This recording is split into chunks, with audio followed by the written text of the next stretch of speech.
speed freak and lover of motorsports. And what's great about Wendell Scott is that he gets a lot of publicity, but not many people, especially in the African American community, have heard about him or his experiences in racing, or many of those others who have came along afterwards, such being Willie T. Ribbs, George Mack, Lewis Hamilton, Ugo Chukwe, Bubba Wallace, James Bubba Stewart for motocross dirt bike racing.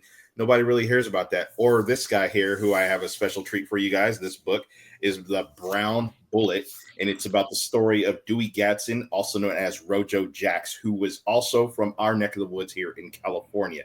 I would implore you guys to check it out. It's a great read. You're going to learn a lot about motorsports and African Americans and what we had to endure to get our place on the track back in the 20s, 30s, 40s, and whatnot. So this weekend we had the second race in a row. Last week we had the the Australian Grand Prix down in Australia in Melbourne, and then this week we had the Chinese Grand Prix, the Louis Vuitton Moet Hennessy Chinese Grand Prix for Formula One in Shanghai. Lewis Hamilton won this year's first sprint race.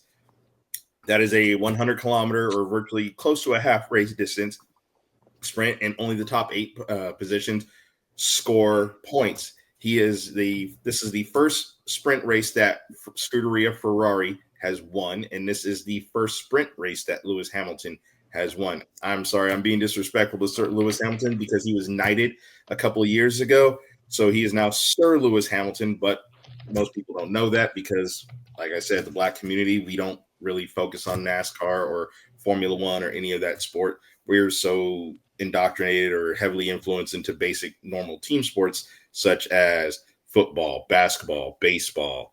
And you guys are well versed in your sports, and I was learning so much from you guys. Thank you for sharing this knowledge and having me on. But this week, Sir Lewis was disqualified. Question. What was he disqualified for again? For having a plank wear. It's a big plank on the bottom of your car, and it has to be a total of 9 millimeters overall. On the left-hand side, it was measured at 8.5 millimeters. The right-hand side was 8.6, and the center line was measured at 8.6. The maximum is 9 millimeters, and he was disqualified.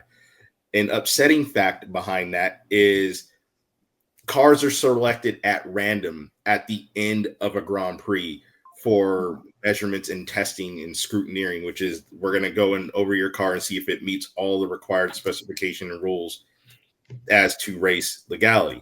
If your car is off in one area, you'll be disqualified or you can be fined, or that's basically in a nutshell.